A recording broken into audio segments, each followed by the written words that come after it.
Football party we have here. Sam Acho, football analyst, sports betting analyst. Anita Marks has been with us throughout the day. We're going to break down week 5 in the NFL. Anita, we're going to start up top. We're going to go to London. What's the play in Jets-Vikings? We're going across the pond, and I'm going with the Minnesota Vikings, -2.5. And get it while it's still 2.5.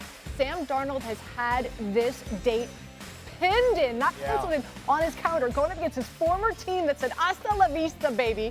On top of that, for the Jets, now, you've got Aaron Rodgers, a lot of drama. Is he on the same page with Robert Saleh? Is he on the same page with Garrett Wilson? On top of that, watch out. Brian Flores defense, pin their ears back, coming at you.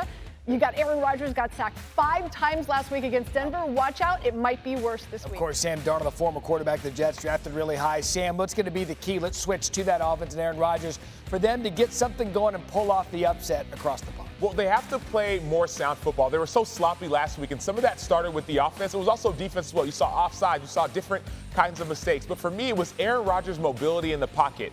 That's what I didn't see as much. You talked about those 5 sacks that he took. Some of that was because of pressure. Some of that's because of miscommunications. They have to get Breece Hall the football if they want to find a way, not just out of the backfield.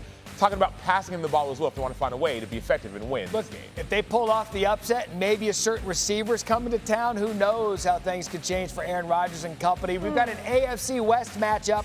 Second one for you, Raiders at Broncos. Dare I go with the rookie quarterback in Bo Nix and the Denver Broncos -2.5 at home? You know what? I am going to do it. You know why? They are flying high, beating both the Bucs and the Jets. Now they're back, as I said, in Mile High. Tough to breathe there because of the oxygen. That's going to have an effect on the Raiders. Meanwhile, the Raiders, Devontae Adams on the trading block. He's dealing with a hamstring, wink, wink. And Max Crosby is dealing with an ankle. So 2 of their best players might not be active and attractive. Love the way that the Broncos are playing. Sean Payton has this rookie quarterback playing extremely well. That hamstring is going to be like the miracle flight for Devontae Adams when he gets off the new jet. Okay, the Denver defense has been really, really good. What stands out to you, Ach, when you see him play defense? It's the play of the defensive line and their hands. Everyone has great hands placement. This team plays as a unit. So it's the defensive line, then it goes to the linebackers, then it goes to the corners and safeties. P.J. Locke had a huge sack to win the game last week.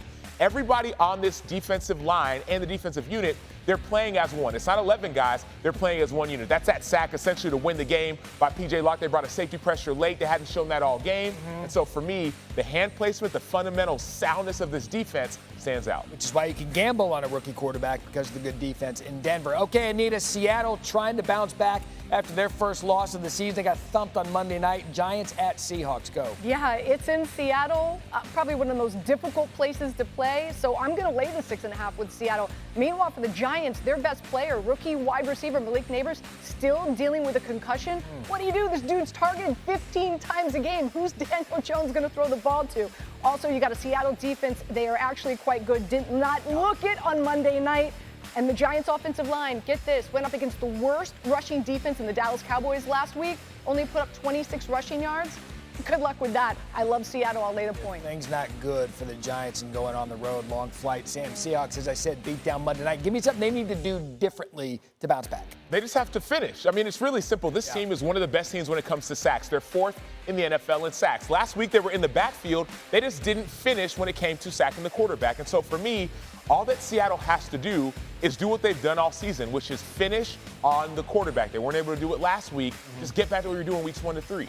And they were good. They're still a good football team. You're running into a bus on Monday night, not the worst thing. Speaking of Sunday night, the big game of the week, I absolutely love this one. The Dallas Cowboys traveling to Pittsburgh to take on the Steelers. All kinds of question marks with Dallas. Give me the play in this one. Yeah, it's Mike Tomlin at home, primetime, baby, 3-1 his last 4 games. I'm going to lay the 2.5 with the Steelers. This is a Steelers team. Boy, they have looked great. A very big surprise in that AFC North. On top of that, Lamar Jackson rushed for 87 yards against Dallas. Can't wait to see what Justin Fields does against them. And the Steelers defense, #1 in sacks, quarterback hits, pressure rate. Dak, one-dimensional because the Dallas Cowboys can't run the football. Watch out, Steelers are coming after Dak. You seemed entertained by that pick. What does Dallas need to do to pull off the betting upset? Entertained, maybe. Surprised more. So I was more surprised by the pick, but hey, I'll give it to you. What Dallas needs to do is to attack the mistakes that were made by Pittsburgh last week. What was that? That was taking the ball away. Pittsburgh showed some signs of weakness when it came to fumbles. There were 2 last week. So what can Dallas do? Intercept the ball. fumble the ball. You're going to watch the film and say, okay, here are the weak points for this Steelers offense. They give the ball away. Let's find a way to take that ball back and give our offense more opportunity. They also have injuries to key guys on the defensive side of the ball, but Sunday night, 2 brand names. Speaking of brand names, you got the bat, you got the ball, you're taken care of.